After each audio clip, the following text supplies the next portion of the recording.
Hi friends, welcome to NNLM. இன்னைக்கு வீடியோல என்ன பார்க்க போறோம்னா உருளைக்கிழங்கு வச்சு ஒரு வித்தியாசமான ரெசிபி தான் பார்க்க போறோம். வீடியோக்குள்ள போறதுக்கு முன்னாடி நீங்க இப்பதான் ஃபர்ஸ்ட் டைமா நம்ம சேனலை பார்க்கறவங்களா இருந்தா சேனலை சப்ஸ்கிரைப் பண்ணிக்கோங்க. கூடவே பக்கத்துல இருக்க பெல் சிம்பலை கிளிக் பண்ணி அதுல ஆல்ன்ற ஆப்ஷனை கிளிக் பண்ணிக்கோங்க. அப்பதான் இந்த மாதிரி நியூ வீடியோஸ் எப்போ போட்டாலும் உங்களுக்கு உடனே நோட்டிஃபிகேஷன் வரும். வாங்க இப்போ நம்ம வீடியோக்குள்ள போயிரலாம். நம்ம ஃபஸ்ட்டு வந்து இந்த மாதிரி பொட்டேட்டோஸை சின்ன சின்ன க்யூபாக கட் பண்ணிக்கோங்க. கட் பண்ணிவிட்டு நான் குக்கரில் வந்து சேர்த்துருக்கேன். நான் ஒரு 4 விசில் விட்டு இப்போ எடுக்க போகிறேன். கொஞ்சமாக உப்பு சேர்த்துக்கலாம். ஒரு 4 விசில்ஸ் விட்டு இப்போ நல்லா வந்து பாயில் ஆயிடுச்சு. நம்ம இப்போ அதை ஒரு பவுலில் ட்ரான்ஸ்ஃபர் பண்ணிக்கலாம். அடுத்ததாக இதில் வந்து ஒரு 2 டீஸ்பூன் அளவுக்கு கார்ன்ஃப்ளவர் மாவு சேர்த்துக்கலாம். கார்ன்ஃப்ளவர் மாவு நம்ம சேர்க்குறதுனால நல்ல ஒரு கிறிஸ்பினஸ் கிடைக்கும். அடுத்ததாக 2 ஸ்பூன் அளவுக்கு மைதா சேர்த்துக்கலாம். 2 ஸ்பூன் மைதா வந்து சேர்த்தாச்சு. இப்போ இதை வந்து லைட்டாக நல்லா மிக்ஸ் பண்ணி எடுத்துக்கலாம்.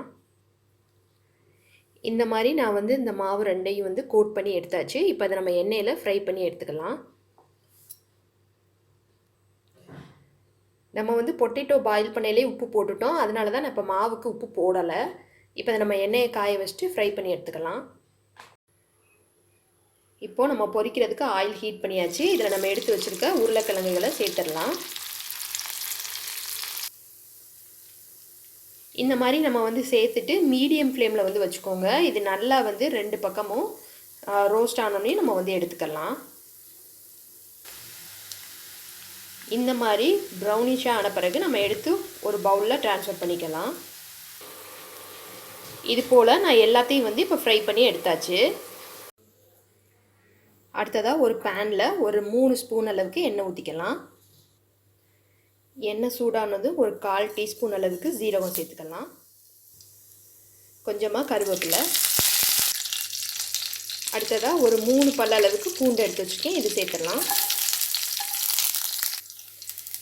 அதுக்கடுத்து ஒரு 2 பச்சை மிளகாயை இந்த மாதிரி நீளமாக கீறி வச்சுருக்கேன். அதை சேர்த்துக்கலாம்.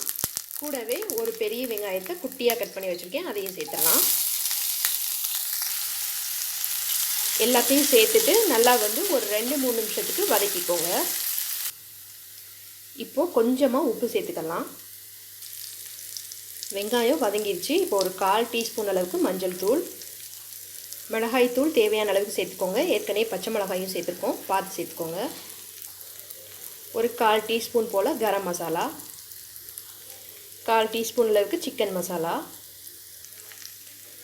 இப்போ இந்த மசாலா எல்லாத்தையும் நல்லா வந்து ஒரு 2 செகண்டுக்கு வதக்கிக்கலாம். மசாலா எல்லாத்தையும் நல்லா வந்து நம்ம வதக்கியாச்சு. இப்போ அடுப்பை வந்து ஆஃப் பண்ணிக்கோங்க. ஆஃப் பண்ணிவிட்டு ஒரு 1/2 கப் அளவுக்கு நான் தயிர் வந்து சேர்த்துக்கிறேன். அடுப்பை ஆஃப் பண்ணிவிட்டு தான் சேர்க்கணும். தயிர் வந்து நம்ம சேர்த்துட்டு நல்லா வந்து மிக்ஸ் பண்ணிக்கோங்க. தயிர் விட்டு இந்த மாதிரி நல்லா மிக்ஸ் பண்ணிக்கோங்க. இதில் இப்போ நம்ம பொரிச்சு எடுத்து வச்சுருக்க உருளைக்கிழங்குகளை சேர்த்துடலாம். அடுப்பு வந்து ஆஃபில் தான் இருக்குது. இந்த உருளைக்கிழங்கை நல்லா இந்த மசாலாவோட நல்லா வந்து மிக்ஸ் பண்ணிக்கோங்க. இது போல் நல்லா கலந்து விட்டதுக்கு அப்புறமா நான் வந்து இப்போ அடுப்பை வந்து ஆன் பண்ணியிருக்கேன். ஒரு 10 செகண்டுக்கு மட்டும் இதை நல்லா வந்து மிக்ஸ் பண்ணிக்கோங்க. அதுக்கப்புறம் நம்ம கேஸை வந்து ஆஃப் பண்ணிடலாம். இப்போ ஒரு 10 செகண்ட் போல் அடுப்பில் வச்சாச்சு. அடுப்பை வந்து ஆஃப் பண்ணிடலாம். மேலே கொஞ்சமாக கொத்தமல்லி இலைகள் வந்து தூவி விட்டுறலாம். அவ்வளோதான், நம்மளுக்கு பொட்டேட்டோ 65 வந்து ரெடி ஆயிடுச்சு. ரெஸ்டாரண்ட் ஸ்டைலில் சூப்பராக இருக்கும். ட்ரை பண்ணி பாருங்கள். வீடியோ பிடிச்சிருந்தால் லைக் பண்ணி ஷேர் பண்ணுங்கள். மறக்காமல் நம்ம சேனலை சப்ஸ்கிரைப் பண்ணிக்கோங்க. Thank you friends.